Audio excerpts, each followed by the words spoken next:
Quel monde aimez-vous? Monsieur Gerald Weston. L'hypocrisie était une épithète que Jésus utilisait souvent pour décrire les autorités religieuses de son temps. Nous avons un certain nombre de références à l'hypocrisie dans la Bible, particulièrement dans Matthieu 23, où Jésus a maintes fois qualifié les scribes et les pharisiens d'hypocrites, tout en donnant des exemples de leur hypocrisie. Mais qu'est-ce au juste que l'hypocrisie? C'est intéressant. Dans la langue grecque, l'origine du mot est liée à l'interprétation d'une partie théâtrale. Cela me rappelle un film, un classique de tous les temps, selon moi. Il n'a jamais été très acclamé par la critique, mais je pense qu'il a été très aimé du grand public. Son titre, The Sound of Music, ou La mélodie du bonheur en français. Il m'est arrivé un jour de voir une interview avec Christopher Plummer, celui qui, dans le film, a finalement épousé Maria, dont le rôle fut interprété par Julie Andrews. Il disait dans l'interview qu'il n'aimait pas ce film. Il jouait dans le film, mais il détestait le film. C'est pourquoi, durant le tournage du film, il passait la plupart de ses soirées en ville à boire jusqu'à se saouler, avouant que, pour lui, c'était là le meilleur souvenir qu'il conservait de ces séances de tournage. Cela vous montre à quel point ces acteurs, et je ne cherche pas ici à donner l'impression que tous agissent de la même façon, mais l'image qu'ils nous projettent d'eux-mêmes à l'écran peut parfois être très différente de ce qu'ils sont dans la vraie vie. Ainsi, Julie Andrews projetait une certaine image à l'écran, mais est-ce ainsi qu'elle se comportait dans la vraie vie? Eh bien, ce n'est pas à moi d'en juger, mais je pense que nous comprenons que l'image que les gens projettent à l'écran peut être très différente de ce qu'ils sont en réalité. Ainsi, l'hypocrisie est la pratique qui consiste à prétendre qu'on observe une certaine façon de vivre, alors que, dans la pratique, on en observe une toute autre. Cela résulte souvent d'un conflit entre ce que la personne sait être bon et juste et ce que son cœur lui dicte de faire. Cela dit, par notre présence ici, à l'occasion des jours saints et de la fête, par nos paroles et nos actions, nous donnons l'impression que nous attendons un monde radicalement différent, un monde meilleur. Mais nos actions en témoignent-elles? Sommes-nous de vrais chrétiens ou sommes-nous des acteurs qui affichent un certain comportement ici et un tout autre lorsque nous sommes ailleurs? Alors, voici la question que je vous pose. Dans votre cœur, quel monde aimez-vous le plus? Aimons-nous le monde dont nous prétendons attendre l'avènement, celui qui fait l'objet de nos conversations et que nous appelons le monde de demain, ou aimons-nous notre monde actuel? Je suppose que la plupart d'entre nous diraient que nous attendons avec impatience le royaume de Dieu, le monde de demain. Il en est probablement de même en ce qui concerne la plupart de nos jeunes, même si bon nombre d'entre eux, quoique désireux de le voir venir, voudraient tout de même reporter un peu son avènement, ne serait-ce que pour pouvoir se marier, démarrer une entreprise et se tailler une petite place au soleil. Et je suppose qu'un tel désir est naturel pour une jeune personne. Mais, même ceux parmi nous qui sont plus âgés, quel est le monde que nous aimons vraiment le plus? Et notre réponse à cela ne se traduira pas en paroles, mais par nos actions, par notre comportement. La vie est faite de nombreuses décisions. Il y en a tellement qu'on ne peut même pas les compter. Ainsi, vous devrez décider si vous allez vous lever lorsque votre réveil sonnera le matin. Vous devrez décider si vous allez prendre une douche, si vous allez vous brosser les dents, ou si vous allez vous peigner les cheveux. Toutes ces choses sont des décisions. Voyons Deutéronome chapitre 30. Nous sommes très familiers avec ce passage. Nous le lisons souvent, mais je pense qu'il est important que nous fassions vraiment plus que simplement le mémoriser. Nous devrions intérioriser ce que dit le verset 19. En fait, cela débute au verset 15, mais nous nous contenterons pour l'instant de ne lire que le verset 19, où il est dit, Deutéronome 30, verset 19, « J'en prends aujourd'hui à témoin contre vous le ciel et la terre. J'ai mis devant toi la vie et la mort, la bénédiction et la malédiction.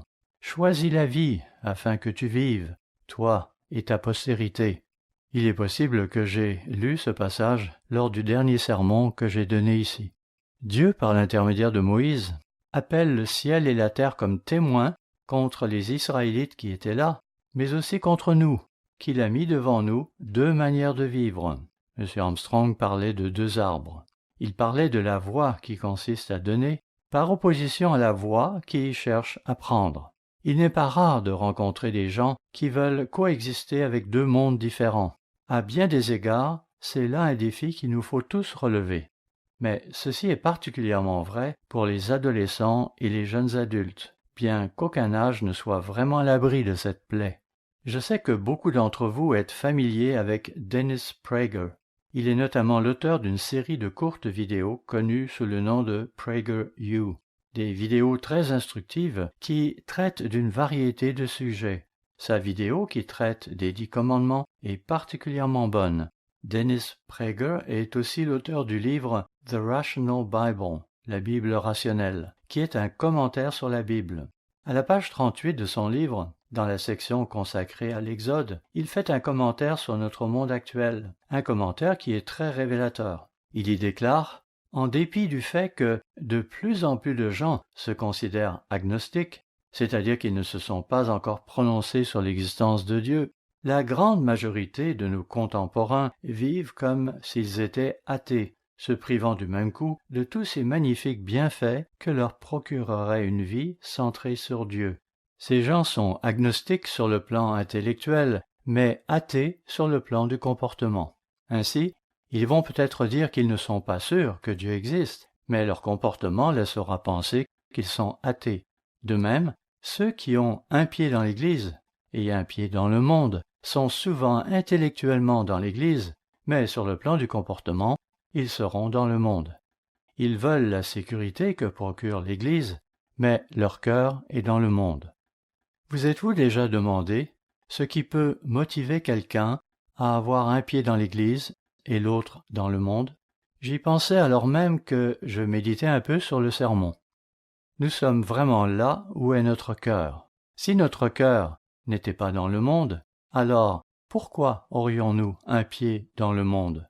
Nous devrions alors avoir les deux pieds dans l'Église. Mais nous en avons un dans l'Église parce que, intellectuellement, c'est là où nous prétendons être, mais nous avons l'autre dans le monde. Pourquoi cela? À cause de notre comportement. Ce n'est pas une chose intellectuelle que d'avoir un pied dans le monde. C'est une question de comportement qui fait que nous ayons l'autre pied dans le monde. Reportons-nous au premier livre des rois, au chapitre 18. 1 Roi, chapitre 18, verset 17. À peine Achab aperçut-il Élie qui lui dit « Est-ce toi qui jettes le trouble en Israël ?» Élie répondit « Je ne trouble point Israël, c'est toi au contraire, et la maison de ton père, puisque vous avez abandonné les commandements de l'Éternel et que tu es allé après les Baals. » Verset 19. Fais maintenant rassembler tout Israël auprès de moi à la montagne du Carmel, et aussi les 450 prophètes de Baal et les 400 prophètes d'Astarté qui mangent à la table de Jézabel. Achab envoya des messagers vers tous les enfants d'Israël, et il rassembla les prophètes à la montagne du Carmel. Verset 21. Alors Élie s'approcha de tout le peuple et dit « Jusqu'à quand boiterez-vous des deux côtés? Si l'Éternel est Dieu, allez après lui, et si c'est Baal, allez après lui. » Le peuple ne lui répondit rien. Même confronté à un choix, il n'était pas vraiment sûr. Il n'arrivait pas à décider où Dieu travaillait. Il ne savait pas si l'Éternel, le Dieu d'Israël, était le Dieu véritable ou si c'était Baal. Cela dit, The New Bible Commentary Revised a un commentaire très intéressant à ce sujet, et je vous l'ai peut-être déjà lu dans le passé. Toujours est-il qu'à propos de 1 Roi chapitre 18 et le verset 21, il dit « Le péché du peuple n'a pas été de rejeter le culte de Yahvé, mais d'essayer de le combiner avec celui de Baal. Un tel syncrétisme, ou mélange de deux idées, pourrait témoigner d'une certaine largeur d'esprit, mais le Dieu d'Israël n'est pas disposé à partager sa place avec d'autres dieux. Même aujourd'hui, certains parmi nous s'accrochent peut-être encore secrètement à quelques faux concepts religieux du passé. Certains avaient peut-être jadis participé à ce mouvement qui consiste à parler en langue, et lorsqu'ils se rendent compte que nous ne faisons pas cela ici, ils vont peut-être continuer une telle pratique chez eux. Je me suis laissé dire qu'il y avait des gens dans notre ancienne affiliation, la Worldwide Church of God, c'est-à-dire l'Église universelle de Dieu, qui fêtaient même Noël en privé. C'est comme ceux qui s'accrochent encore à ces autres fêtes que le monde observe. Certaines personnes ne veulent en aucun cas renoncer aux anniversaires, même si la Bible n'est pas vraiment très favorable à ce genre de célébration, en juger par les exemples qui en sont donnés dans les Écritures. Mais les gens s'accrochent à leurs habitudes. Notez que je ne dis pas qu'il faut ignorer le fait qu'une personne vient de franchir une autre étape de sa vie, mais les excès auxquels se livrent parfois les gens à l'occasion d'un anniversaire ne sont pas de mise dans l'Église. Mais je sais pertinemment que tous ne partagent pas mon opinion à ce sujet. Il peut aussi y avoir des gens parmi nous qui croient en la Trinité, ou en l'âme immortelle, ou d'autres idées qui nous sont étrangères. Il y en a même qui vont jusqu'à croire que la Terre est plate. Oui, nous avons des gens qui croient à cela. Ils vont même s'efforcer de nous convaincre que c'est biblique. Je ne connais pas tous les arguments qu'ils vont présenter pour défendre ce point de vue, mais, entre nous, de telles personnes vivent hors de la réalité. En cette ère spatiale, avec tous ces satellites en orbite, entre autres la Station spatiale internationale qui abrite en permanence divers astronautes, comment peut-on ignorer que la Terre est ronde? Mais, quoi qu'on en dise, il y aura toujours des gens qui resteront incrédules et qui chercheront à nous convaincre du contraire. Les gens vont avoir des idées différentes. Parfois, on va s'accrocher à différentes idées religieuses. On ne voudra pas renoncer à certaines choses. Certaines personnes auront beaucoup de mal à renoncer à des photos qu'ils considèrent être une représentation de Christ. Ils auront aussi du mal à se départir de leur croix, de cette croix qu'ils vénèrent. Ce qu'ils ignorent, c'est que la croix a des origines très anciennes qui n'ont rien à voir avec Christ. Soit dit en passant, nous ne savons pas exactement ce que le mot grec stauros indique, s'il s'agissait d'une croix ou d'un poteau. Mais, vous savez, les gens vont avoir ces idées, ces concepts, et rien ni personne ne pourra les en dissuader. D'autres ne pourront décider à quel monde ils veulent appartenir. Intellectuellement, ils se pensent dans l'Église, mais sur le plan du comportement, ils donnent l'impression d'être dans le monde. Dans Luc chapitre 16, on nous dit que nous ne pouvons pas servir deux maîtres, car l'un prévaudra sur l'autre. Dans Luc 16, versets 10 à 12, il est dit, Luc 16, versets 10 à 12, « Celui qui est fidèle dans les moindres choses l'est aussi dans les grandes, et celui qui est injuste dans les moindres choses l'est aussi dans les grandes. Si donc vous n'avez pas été fidèle dans les richesses injustes, qui vous confiera les véritables?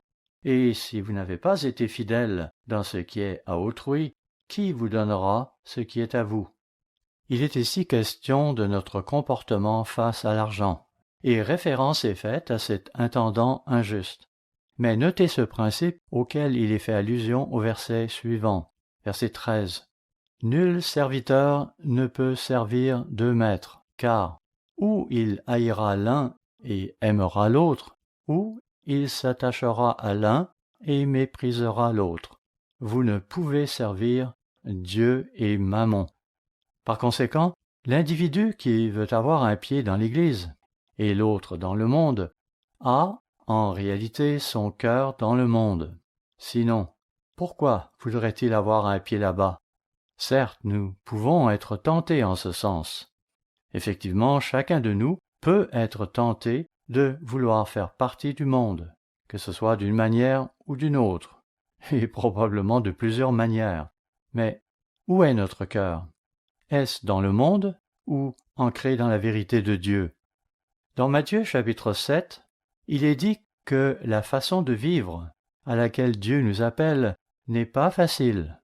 Et je pense que c'est parfois la raison pour laquelle, même si nous donnons des sermons comme celui-ci, nous devons être patients les uns avec les autres pour ce qui est de nos relations personnelles. C'est parce que ce n'est pas facile. Dieu ne nous a jamais dit qu'il nous appelait à une vie facile. Matthieu 7, verset 13, nous recommande d'entrer par la porte étroite. Voyons-le. Matthieu, chapitre 7, verset 13. Entrez par la porte étroite, car large est la porte, spacieux le chemin qui mène à la perdition, et il y en a beaucoup qui entrent par là. Je pense que l'éclatement de l'Église universelle de Dieu, dont certains d'entre nous faisaient partie, fut une leçon pour nous tous. Il y avait là des gens assis à côté de nous, en particulier à la fête des tabernacles, lorsque nous étions près de 156 000 vers la fin de la vie de M. Herbert Armstrong, et l'on peut se demander où la plupart d'entre eux sont maintenant. Pourquoi les gens ne sont-ils pas restés dans la vérité? Qu'est-ce qui n'allait pas? Que leur manquait-il? À nouveau, entrez par la porte étroite, car large est la porte, spacieux le chemin qui mène à la perdition, et il y en a beaucoup qui entrent par là. Verset 14. Mais étroite est la porte, resserré le chemin qui mène à la vie, et il y en a peu qui les trouvent. Donc, ce n'est pas une vie facile à laquelle Dieu nous a appelés. Cependant, il nous dit clairement qu'il sera avec nous afin que nous puissions tous réussir. Il faut évidemment faire notre part.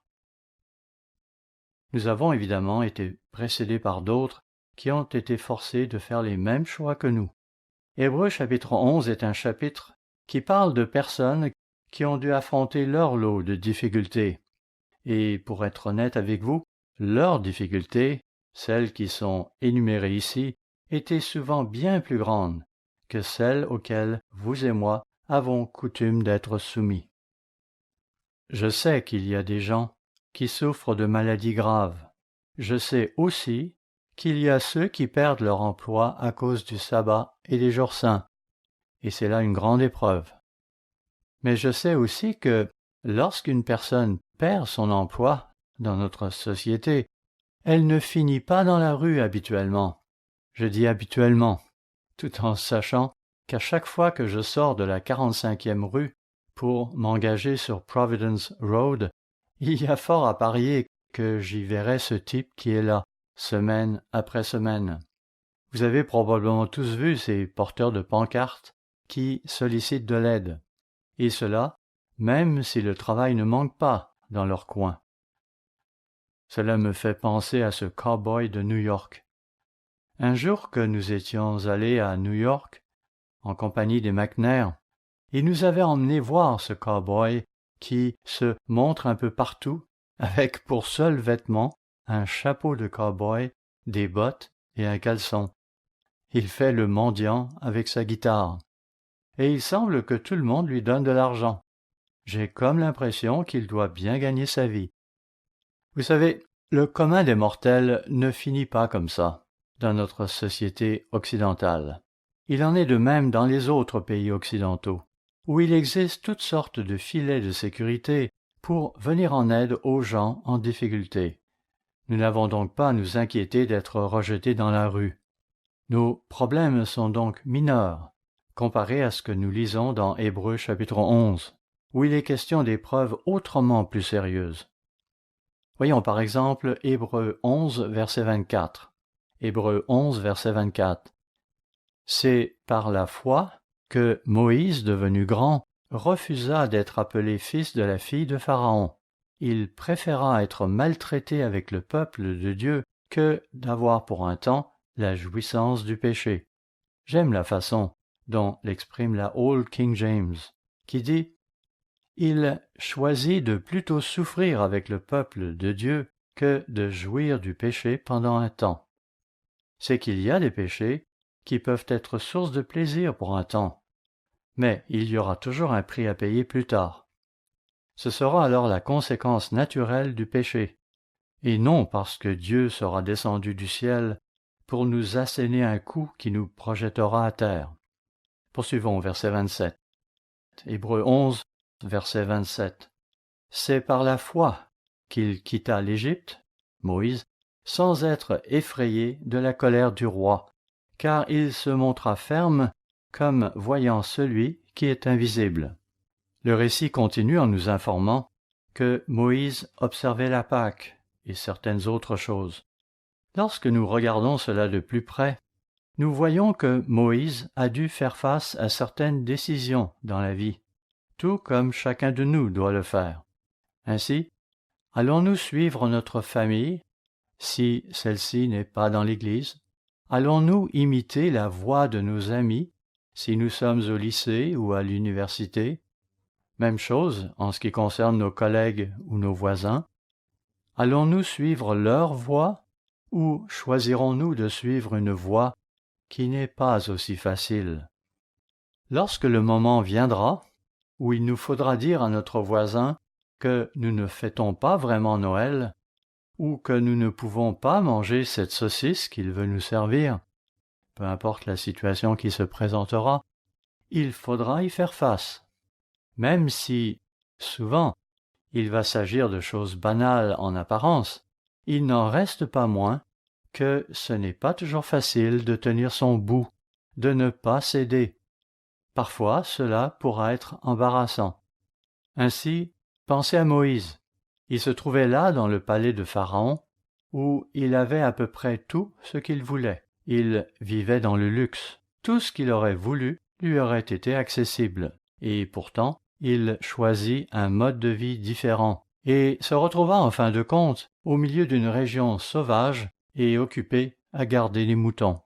Mais Dieu avait planifié autre chose pour lui, et cela parce qu'il avait consenti à faire ce choix difficile.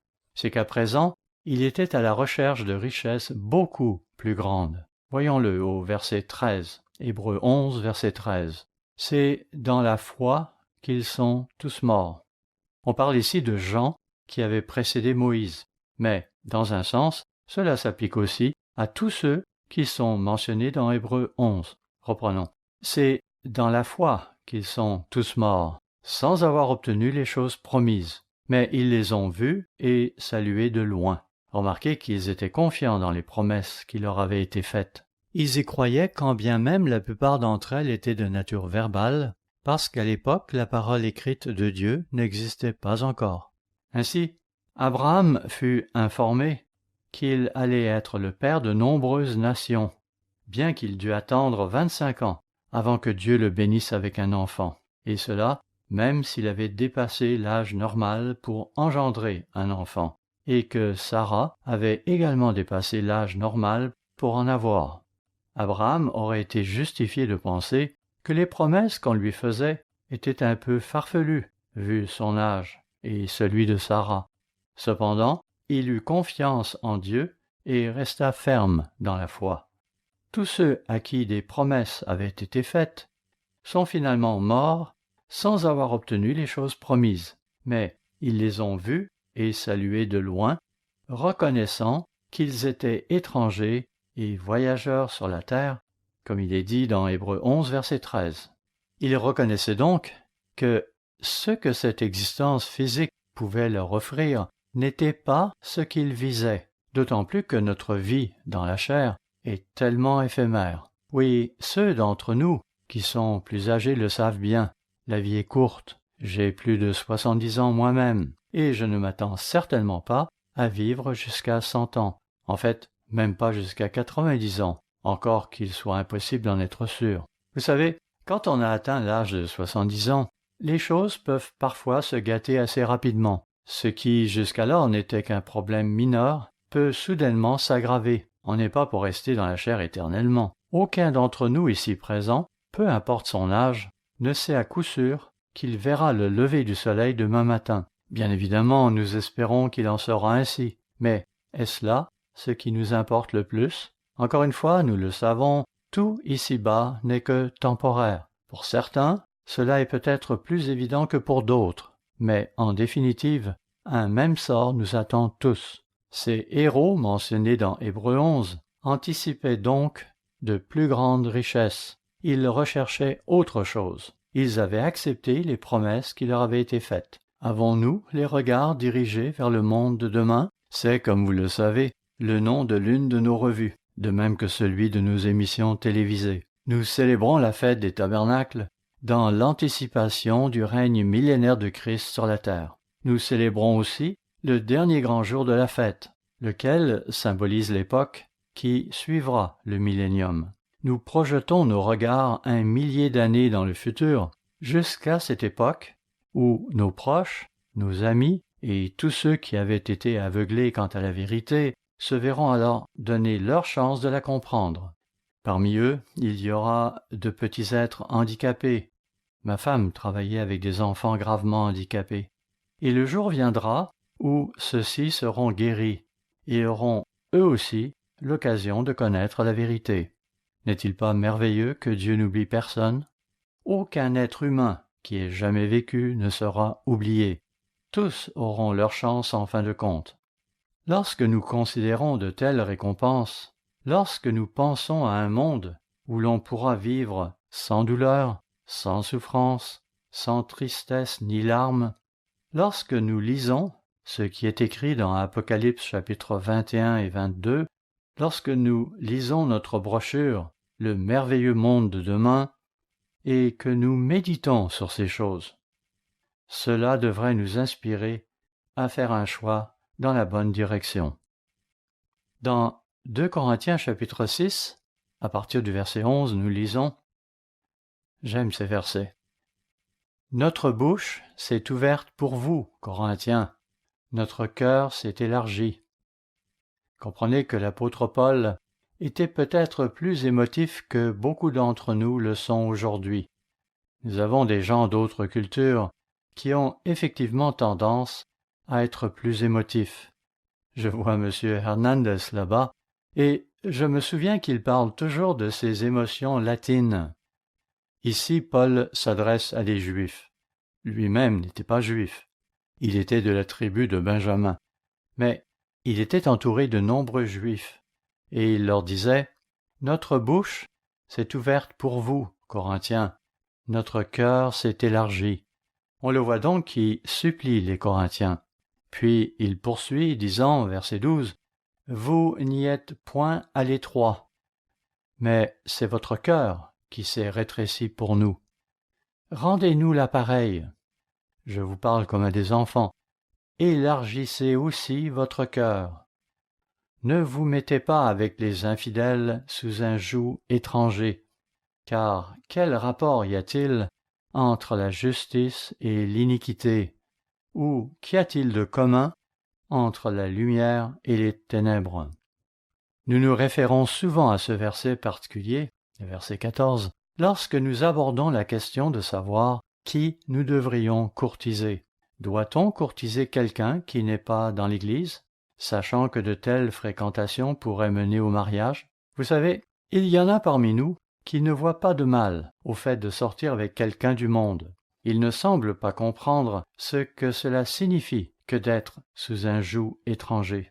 Nous qui sommes jeunes, voire même d'un âge mûr, avons-nous tous adopté la même bonne norme en matière de fréquentation? J'ai connu des gens plus âgés qui ont courtisé des personnes dans le monde. Voyons-nous les choses du point de vue de Dieu? Ainsi, qu'en est-il de l'exhortation à fuir la fornication, le fait d'avoir des relations sexuelles avant le mariage? L'acceptons-nous ou nous contenterons-nous de dire « Oh, je pense que je vais épouser qui me plaît, puis je l'amènerai à l'église avec moi. » Parfois, cela peut bien tourner, mais le plus souvent, ce n'est pas le cas. Pour chaque cas que vous pourriez me citer, Je pourrais probablement vous en citer 5 où les choses ont mal tourné. Ah, bien sûr, au début, tout nouveau, tout beau, mais c'est plus tard que nous risquons de faire les frais de notre imprudence. C'est pourquoi au versets 14 et 15, on nous dit « Ne vous mettez pas avec les infidèles sous un joug étranger, car quel rapport y a-t-il entre la justice et l'iniquité, ou qu'y a-t-il de commun entre la lumière et les ténèbres?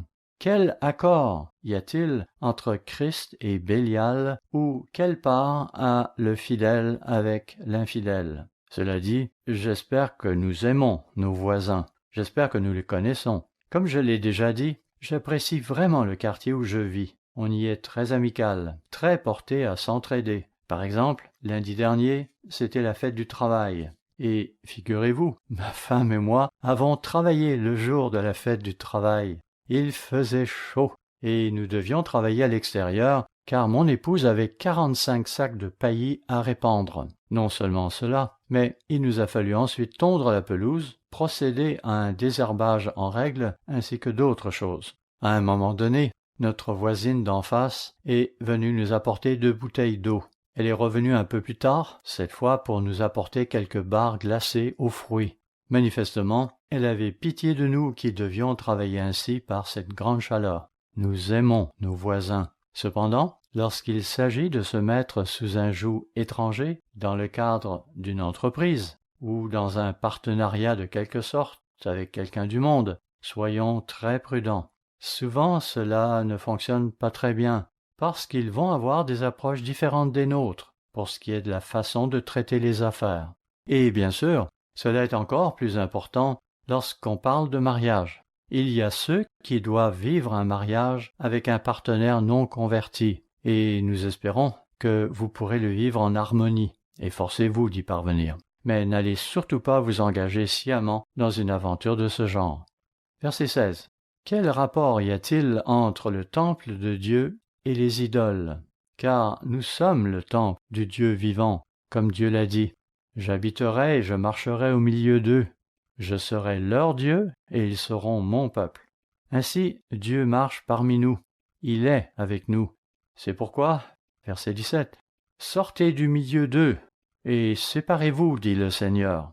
Ne touchez pas à ce qui est impur et je vous accueillerai. » Et j'aime le verset suivant, verset 18, « Je serai pour vous un père et vous serez pour moi des fils et des filles, dit le Seigneur Tout-Puissant. » Je l'aime parce que Dieu y inclut aussi les femmes. Vous savez, nous n'aurons pas tous la même apparence lorsque nous serons dans le royaume.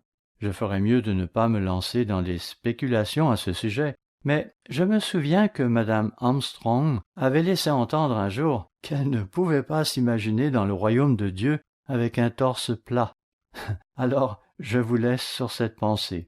Je ne peux pas nous imaginer dans le royaume de Dieu avec le caractère que nous aurons développé d'ici là, nos émotions et tout le reste, et que nous serons alors soudainement une sorte d'hermaphrodite, un être bisexué ou androgyne.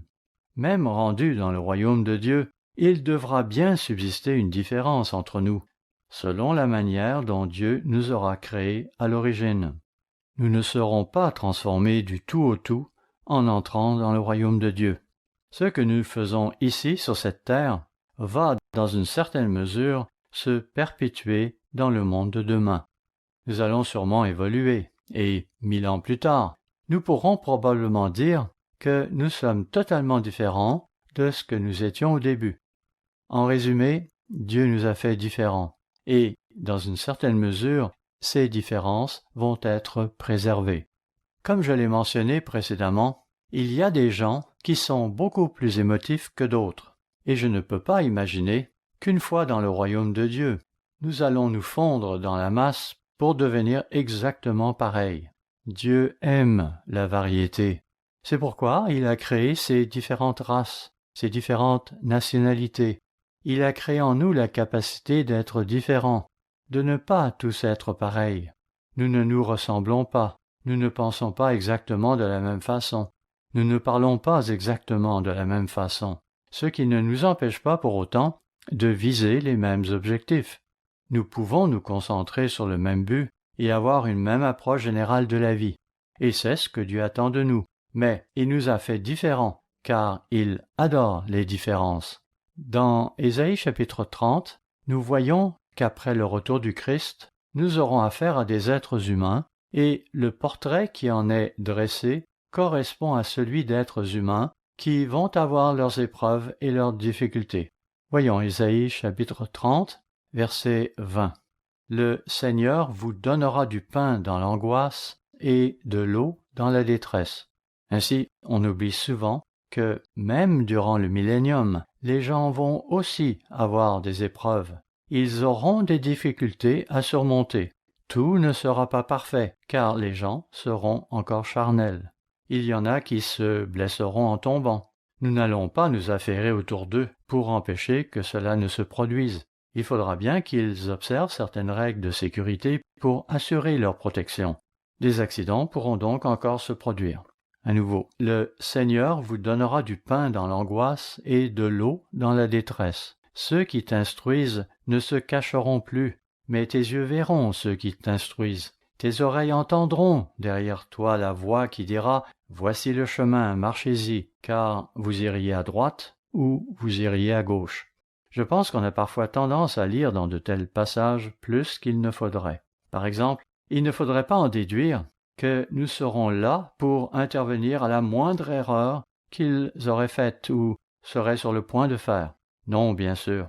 Ils vont eux aussi bénéficier du libre choix, comme nous l'avions. Ils auront l'occasion de commettre des erreurs et d'en tirer des leçons, tout comme nous avons eu l'occasion de tirer des leçons de nos erreurs. Néanmoins, et c'est ce que vous et moi allons devoir faire si quelqu'un était sur le point de commettre une très grave erreur, une terrible erreur qui pourrait affecter d'autres personnes, nous allons alors intervenir et dire « Attendez, arrêtez-moi ça, voici la voie que vous devez emprunter. » Quelle sera la politique à suivre? À quel point devrons-nous l'appliquer? Je ne sais pas, mais sûrement que Christ nous donnera des directives quant à la façon de nous conduire en tant qu'êtres spirituels. Une chose est certaine, nous serons là pour enseigner les gens et pour leur montrer la bonne façon de vivre. Et comment pourrions-nous le faire d'une manière efficace si nous n'avons pas nous-mêmes intériorisé cette façon de vivre? Si nous n'en sommes pas venus à croire en elle de tout notre être? Nous serons donc amenés à enseigner la voie de la pureté, de l'honneur, du respect mutuel et de la paix. Dans Michée, chapitre 4, se trouve un passage très familier des Écritures que nous lisons souvent à la fête des tabernacles, mais aussi à d'autres occasions. Voyons-le. Michée, chapitre 4, verset 1. « Il arrivera dans la suite des temps que la montagne de la maison de l'Éternel sera fondée sur le sommet des montagnes, qu'elle s'élèvera par-dessus les collines et que les peuples y afflueront. Des nations s'y rendront en foule et diront « Venez et montons à la montagne de l'Éternel, à la maison du Dieu de Jacob, afin qu'il nous enseigne ses voies et que nous marchions dans ses sentiers. Car de Sion sortira la loi et de Jérusalem la parole de l'Éternel. » Oui, il sera de notre responsabilité à l'avenir d'enseigner aux gens une meilleure façon de vivre. Dr. Meredith ne cessait de nous encourager à lire la loi, les 5 premiers livres de la Bible, et en particulier Lévitique, Nombre et Deutéronome. Il nous encourageait à lire ces passages et à méditer sur ces choses. J'ai trouvé très utile, même si je ne le recommande pas nécessairement à tout le monde, le livre de Dennis Prager sur le livre de l'Exode. Il est juif, et c'est très intéressant de voir la perspective juive sur la Torah. En le lisant, je ne cessais de me dire « D'accord, il dit ça, mais Jésus, lui, qu'a-t-il dit ?» Comme il le souligne, la Torah se penche sur le comportement, pas sur la pensée. En d'autres termes, elle décrit la façon dont nous nous comportons. Elle se préoccupe davantage de notre comportement que de nos pensées. Il fait remarquer à juste titre que le 10e commandement est le seul qui traite de choses qui se passent dans notre esprit. Cela dit, à bien des égards, il a peut-être raison, Mais je n'aimerais pas qu'un membre de l'Église lise tout ce qu'il écrit, puis s'arrête là. C'est parce que Jésus nous dit d'aller plus loin que la simple lettre de la loi, comme M. Hall l'a mentionné dans la sermonnette. Jésus nous demande de viser l'esprit de la loi, ce qui équivaut à la magnifier.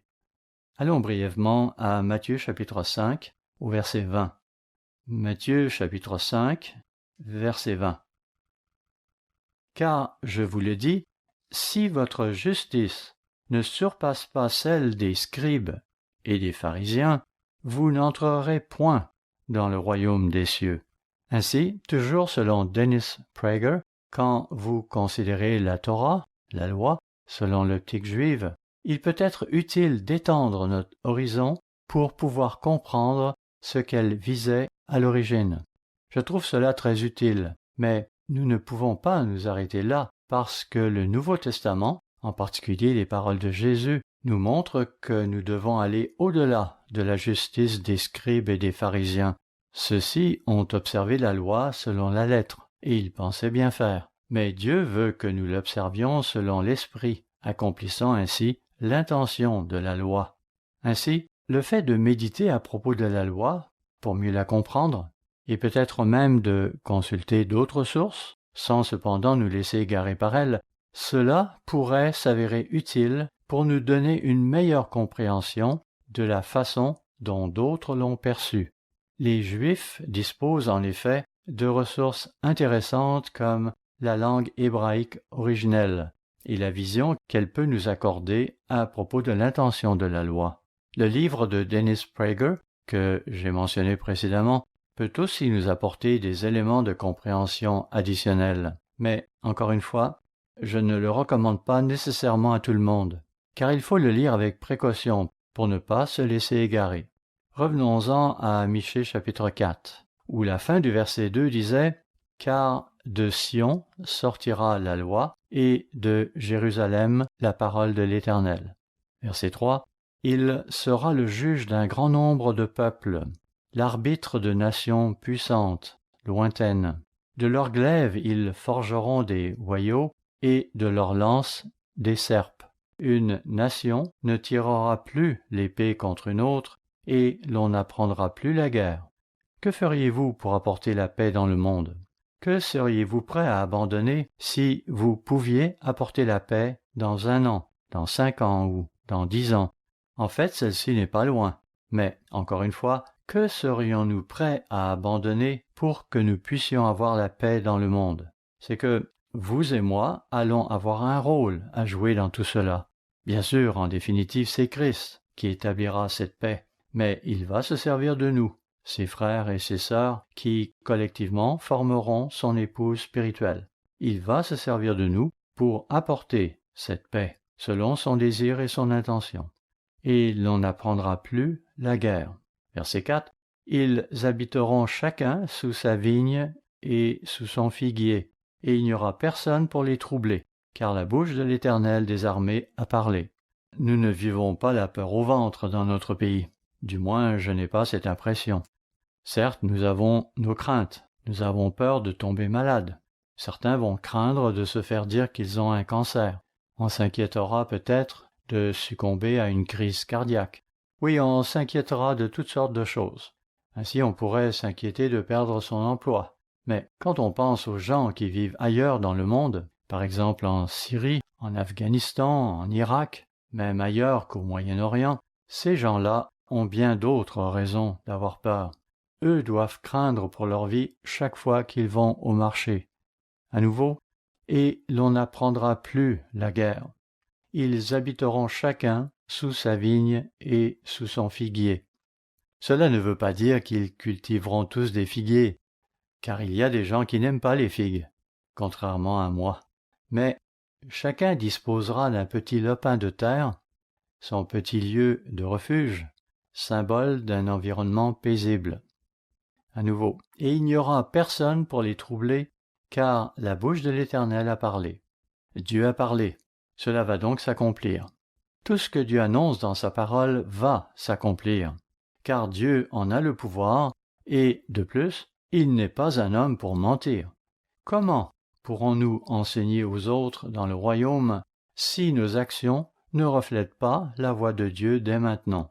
Ainsi, nous passons régulièrement des annonces dans nos bulletins sabbatiques à propos de la modestie, en particulier la modestie dans notre façon de nous habiller. J'ajouterai que j'ai été un peu choqué lorsque je suis allé en Belgique à l'occasion de leur camp d'été. En fait, même s'ils avaient une piscine là-bas, je ne suis pas allé nager, parce que dans cette partie du monde, on ne tolère pas que vous portiez quelque chose que vous pourriez aussi porter ailleurs. Vous savez, des shorts comme ceux que vous porteriez dans un match de frisbee ultime. Ce genre de compétition où il est facile de se casser une jambe. Entre parenthèses, c'est le sport le plus dangereux qui existe par ici. Bref, quand il est question de se baigner, ils ne veulent pas que vous portiez autre chose qu'un speedo si vous êtes un homme. C'est la raison pour laquelle je ne vais pas me baigner quand je suis en Belgique. Évidemment, si je me trouvais sur une plage, ce serait peut-être une chose différente. Ceci pour vous montrer qu'il y a des différences culturelles entre pays, et ce sont là des facteurs qu'il nous faut prendre en considération. C'est pourquoi lorsque nous passons certaines annonces ici, à Charlotte, ces annonces ne s'appliqueront pas nécessairement de la même façon dans une autre partie du monde. Il nous faut simplement le reconnaître. Il peut maintenant sembler contre-productif de dire cela, mais quand l'apôtre Paul recommande aux chrétiens de rejeter tout fardeau, c'est probablement parce qu'il pensait aux athlètes qui participaient jadis aux Jeux olympiques. Ceux-ci couraient dans le costume d'Adam. Oui, c'était différent à l'époque, et je suis content que nous soyons un peu plus modestes dans le monde d'aujourd'hui. Mais pour en revenir à notre sujet, la façon dont certaines personnes s'habillent est tout sauf modeste. Et il y a des gens dans l'Église qui ont leurs propres normes. Ils diront « Écoutez, c'est ainsi que je suis, c'est ainsi que je veux m'habiller et je ne tolérerai pas qu'on m'en dissuade. » Mais alors, comment allons-nous enseigner dans le monde de demain? Aurons-nous des normes différentes? Ne devrions-nous pas travailler de concert? Dieu n'agit-il pas par l'intermédiaire de son ministère? C'est dur à croire parfois, selon certains. Cependant, c'est un fait. Dieu travaille à travers son ministère pour essayer de nous guider et de nous amener à faire les choses selon des normes un peu plus élevées. Et même si nous adoptons parfois des normes qui peuvent sembler un peu extrêmes aux yeux de certains, lorsqu'il s'agit de tenues vestimentaires, en quoi cela pourrait-il nous nuire? Pourquoi se sentir lésé à cause de cela? Je sais, certains vont dire c'est trop strict.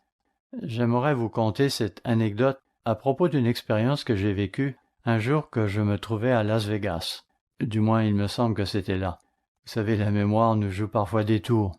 Bref, ma femme et moi avions pris place à bord d'un autobus qui devait nous conduire à l'aéroport. Nous venions de ramener notre voiture de location à l'endroit prescrit. Peu après, nous vîmes arriver une jeune femme. Quand je dis jeune, je ne veux pas dire une adolescente, mais ce qui a retenu notre attention, c'est le fait qu'elle portait une belle jupe midi, une jupe à plis et de couleur orange. Je faisais alors remarquer à ma femme que c'est intéressant que nous vivions présentement à une époque où nos dames peuvent s'habiller comme bon leur semble, ou à peu près. Certaines d'entre elles vont porter des robes qui descendent jusqu'aux chevilles. C'est tout à fait acceptable, et il y a des gens dans le monde qui s'habillent comme ça. Cette jeune femme qui venait de monter dans l'autobus portait quant à elle une belle jupe étroite et aux plis très fins, une belle jupe orange de taille midi, une jupe qui descendait donc à mi-chemin entre ses genoux et ses pieds. Évidemment, de nos jours, elle aurait pu aussi bien porter une jupe à la hauteur du genou, voire même une taille que nous pourrions considérer comme immodeste. Tout est permis maintenant. À l'époque où ma femme grandissait, quand la mode était au cours, toutes les robes sur le marché étaient courtes. On n'offrait pas d'autre choix. On s'habillait comme tout le monde. Ou on se faisait remarquer comme les adeptes de certains groupes religieux. Et je ferais mieux de ne pas donner d'exemple en particulier. Mais il y en a qui s'habillent d'une certaine façon. Une façon qui passe pour démodée. Un peu le style grand-mère, si vous voyez ce que je veux dire. Même quand j'étais à l'université, la mode n'était pas libérale. Et cela pouvait causer des difficultés aux filles du fait que la mode manquait de variété. Aujourd'hui, tout est permis. Et cela n'est pas nécessairement bon. Mais, dans un sens, pour nous, cela peut présenter des avantages, parce que vous pouvez aujourd'hui vous habiller avec modestie, sans pour autant vous faire remarquer inutilement. Vous savez, l'autre jour, j'étais allé me promener et me sentais vraiment cool parce que je portais une paire de jeans blancs qui étaient abîmés aux genoux. Oui, je me sentais très à la mode. Cela n'aurait certainement pas été de mise à l'époque de ma jeunesse. On aurait dit « Regarde donc ce pauvre type qui se promène avec des pantalons troués. » Que le monde a changé. Maintenant, on peut faire à peu près n'importe quoi.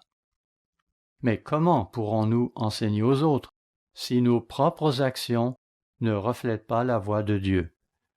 Attendons-nous avec impatience l'avènement de ce monde à venir dont nous parlent les Écritures, ou aimons-nous ce monde? Qu'est-ce que nous aimons le plus? Considérons-nous l'opprobre de Christ comme une richesse plus grande que les trésors de l'Égypte? Ce sont là les questions que nous pouvons nous poser. Avons-nous les yeux fixés sur la rémunération à venir? Ou sommes-nous d'abord et avant tout concernés par le moment présent, par ce qui est agréable dans l'immédiat? Vous savez, les réponses à ces questions ne seront pas données par nos paroles, mais par notre comportement. Nos actions reflètent-elles notre engagement? Voyons 1 Corinthiens, chapitre 16 et le verset 13. 1 Corinthiens, chapitre 16 et le verset 13. Veillez, demeurez fermes dans la foi, soyez des hommes, fortifiez-vous. À quel point sommes-nous courageux? Quelle est notre force? Sommes-nous fermes dans la foi ou sommes-nous simplement en train de dériver avec le monde? Voyons aussi 1 Pierre chapitre 4. Et commençons au verset 1, où il est dit 1 Pierre chapitre 4, verset 1. Ainsi donc, Christ ayant souffert dans la chair, vous aussi armez-vous de la même pensée, car celui qui a souffert dans la chair en a fini avec le péché, afin de vivre non plus selon les convoitises des hommes, mais selon la volonté de Dieu, pendant le temps qu'il lui reste à vivre dans la chair. Verset 3. C'est assez, en effet, d'avoir dans le temps passé accompli la volonté des païens, en marchant dans le dérèglement, les convoitises, l'ivrognerie, les orgies et les idolâtries criminelles.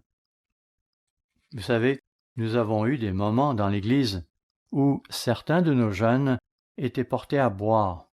Ils abusaient de l'alcool. À ma connaissance, nous n'avons pas ce problème en ce moment.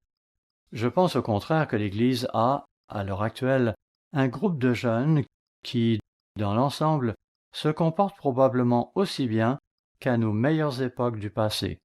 Ils ne sont peut-être pas meilleurs qu'alors, mais je trouve que nous avons un groupe de jeunes gens formidables ces temps-ci. Et c'est valable pour ici, de même que pour d'autres régions du pays que j'ai eu l'occasion de visiter. Certes, je ne vois pas tout, je ne suis pas au courant de tout.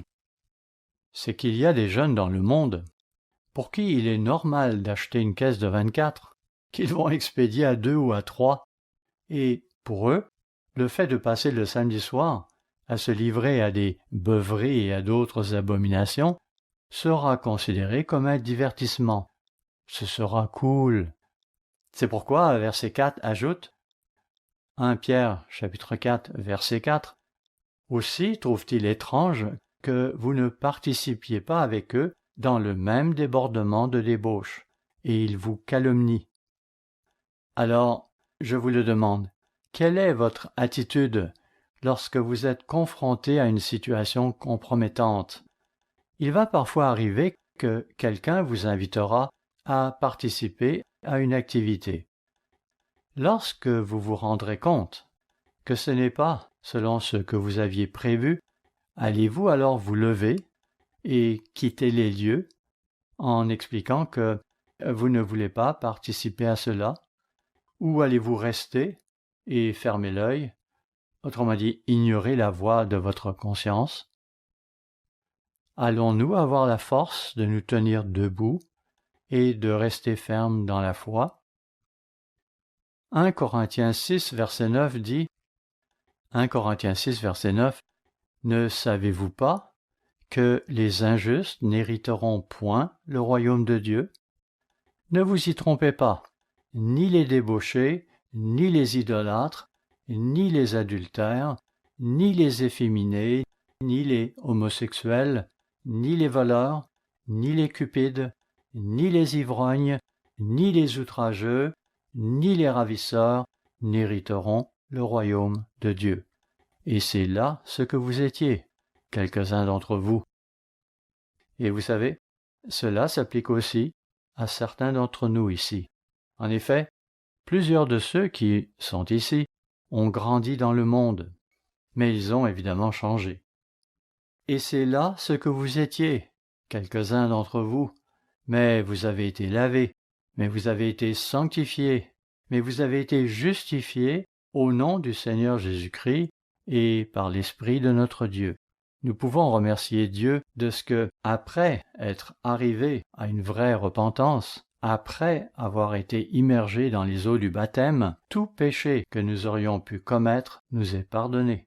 Et je ne connais personne qui, au sortir de l'eau du baptême, ne puisse s'en réjouir. Je le sais, nous avons tous des émotions différentes. Nous avons commis des péchés différents dont nous nous sentons coupables parce que nous savions fort bien que nous ne devions pas faire telle ou telle chose. Du moins, nous devrions nous sentir mal si nous sommes parvenus à une véritable repentance, car nous devrions alors être capables de reconnaître le péché dans nos vies.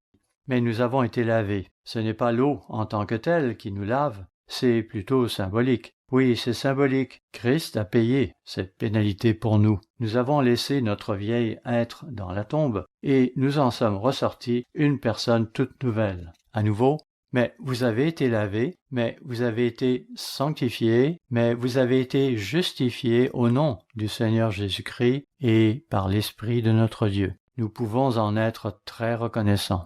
Tournons-nous maintenant vers 2 Chroniques, chapitre 34, où il est question du roi Josias. Et il est intéressant de voir comment on nous présente les choses ici. 2 Chroniques, chapitre 34, verset 29. Le roi fit assembler tous les anciens de Juda et de Jérusalem. Puis il monta à la maison de l'Éternel avec tous les hommes de Juda et les habitants de Jérusalem, les sacrificateurs et les Lévites et tout le peuple, depuis le plus grand jusqu'au plus petit. Il lut devant eux toutes les paroles du livre de l'Alliance qu'on avait trouvé dans la maison de l'Éternel. Le roi se tenait sur son estrade et il traita alliance devant l'Éternel, s'engageant à suivre l'Éternel et à observer ses ordonnances, ses préceptes et ses lois de tout son cœur et de toute son âme, afin de mettre en pratique les paroles de l'alliance écrites dans ce livre. Et il fit entrer dans l'alliance tous ceux qui se trouvaient à Jérusalem et en Benjamin. Et les habitants de Jérusalem agirent selon l'alliance de Dieu, du Dieu de leur père. Le roi Josias a donc demandé au peuple de prendre position. C'est intéressant, car il est bien connu que les Juifs d'Israël passaient pour être des gens qui, dans l'ensemble, étaient plutôt instables. Ce qu'on les voit faire ici ne reflète pas le comportement qu'ils afficheront plus tard.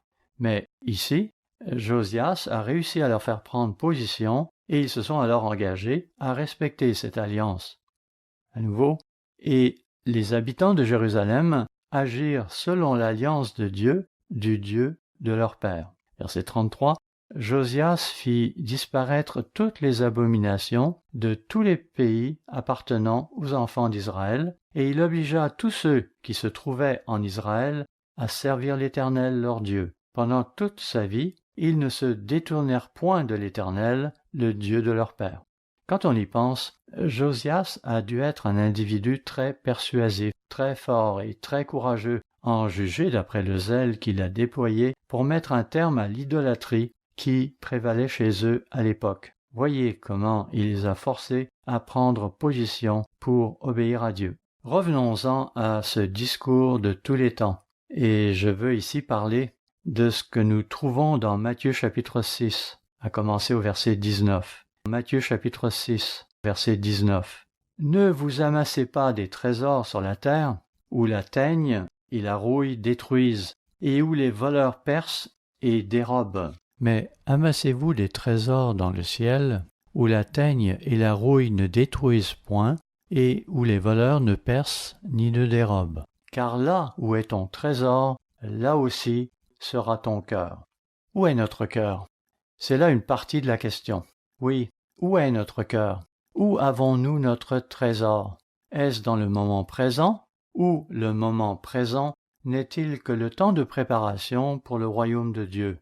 Vous savez, je crois connaître la réponse de la plupart d'entre nous, sinon de tous. Bien sûr, il va y avoir des adolescents parmi nous qui en sont encore au stade où l'on se cherche une voie à suivre, et cela peut se comprendre. Mais pour la plupart d'entre nous, notre but, c'est le royaume de Dieu, n'est-ce pas? Je pense que c'est là ce qui caractérise la plupart d'entre nous. Mais nous vivons dans un monde hédoniste, et le problème est que ce monde hédoniste déteint sur nous. C'est pourquoi il nous faut constamment lutter pour ne pas lui succomber, comme l'apôtre Paul l'a si bien décrit dans Romains chapitre 7, où il a dit « Je ne fais point ce que je veux, et je fais ce que je hais ». L'hédonisme est la doctrine du plaisir, la recherche exclusive du bonheur, comme si cela était ce qu'il y a de plus précieux dans la vie. Et vous savez, que nous le réalisions ou non, nous aussi pouvons parfois tomber dans le panneau et avoir un engouement effréné pour le plaisir. On voudra s'amuser, un point c'est tout. On ne pensera pas au long terme. On ne se demandera pas comment au mieux utiliser son temps. Je ne sais pas ce qu'il en est de vous, mais il m'arrive parfois de perdre du temps. Après quoi je me demande, qu'as-tu accompli? En quoi cela t'a-t-il servi? Cela dit, il y a un temps à tout, même pour relaxer, pour se détendre. On ne peut pas avoir le nez dans la Bible chaque minute de chaque jour. Il ne faut pas croire qu'on doit passer son temps à lire sans arrêt. Nous devrions être en mesure d'avoir une variété d'activités. Il y en a qui vont parfois faire une partie de golf, ou s'adonner au plaisir de la pêche ou de la chasse. Pour d'autres, ils trouveront leur plaisir dans le jardinage. On devrait parfois pouvoir s'asseoir et ne rien faire d'autre qu'observer des colibris. Ma femme et moi faisons cela à l'heure du petit déjeuner. On notera l'un d'entre eux qui arrivera en scène et qui s'empressera de chasser tous les autres. Savez-vous, ces petites créatures sont très gourmandes. Heureusement que nous leur fournissons de la nourriture en abondance. Ma femme s'assure que notre mangeoire soit bien garni et qu'elle contienne en permanence plus d'eau sucrée qu'il n'en faut pour satisfaire leurs besoins. Mais cette corvée est plus que compensée par le plaisir que nous avons à contempler ces joyeux volatiles. Oui, c'est plaisant d'avoir une multitude d'activités. Donc, ne vous sentez pas obligé de travailler chaque minute de chaque jour, mais considérez la façon dont vous utilisez votre temps. Travaillons-nous en pensant à demain, à ce qui nous attend, ou est-ce seulement avec l'optique hédoniste de rechercher un plaisir après l'autre? Le monde clame « Vivez pour le moment présent ». L'Écriture, quant à elle, nous annonce l'arrivée d'un monde meilleur pour lequel il vaut la peine de se préparer. Nous le savons, 1 Jean chapitre 2 versets 15 à 17 nous ordonne de ne pas aimer le monde, ni les choses qui sont dans le monde, car la convoitise de la chair, la convoitise des yeux et l'orgueil de la vie, tout cela est passager. Oui, ce monde va connaître une fin. La question est de savoir à quel monde vous voulez appartenir, car c'est ce qui motivera votre comportement. Vous savez, à bien des égards, le défi qu'il nous faut relever aujourd'hui, c'est de ne pas avoir une attitude laodicéenne. Nous connaissons tous l'avertissement contenu dans Apocalypse chapitre 3, verset 14, et les versets suivants, où il est question de cela. J'aime cette citation de William Ramsay, l'auteur du livre « Les 7 lettres aux 7 églises ».